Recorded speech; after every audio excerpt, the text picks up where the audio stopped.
ஒரு வருடம் கழித்து விக்ரமும் ஆராதனாவும் அந்த தீபாவளி இரவின் பிறகு ஒவ்வொரு நாளும் பேசிக்கொண்டே இருந்தார்கள். காலை வணக்கம், மதிய சண்டைகள், மாலை பசுமை வழியிலான வாக்கங்கள், எல்லாமே மெதுவாக காதலாக மாறியது. விக்ரம் ஆராதனாவுக்காக எல்லா விஷயங்களையும் கவனமாக பார்த்து வந்தான்.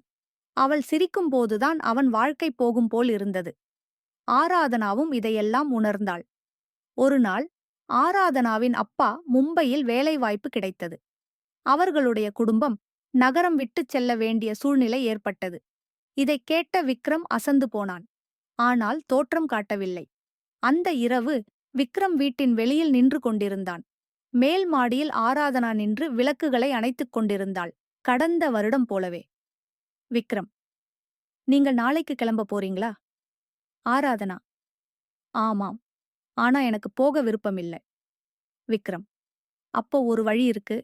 இங்கேயே இருந்துருங்க என் வாழ்க்கையில். ஆராதனா சிரித்து, சொல்லணுமா? உங்க நெஞ்சுக்குள்ள நானே குடிநுழைவோட போயிருக்கேன்.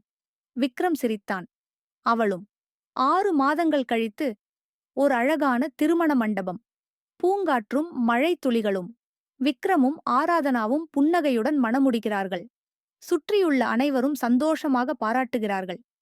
திருமண நிமிடத்தில் விக்ரம் மெதுவாக அவளது காதில் சொல்கிறான். எல்லா விளக்குகளுக்கும் மேல என் வாழ்க்கையை ஒளியூட்டியது நீதான். ஆராதனா வெட்கத்தோடு அவன் கையை பிடிக்கிறாள். இது ஒரு காதலின் இனிய முடிவு.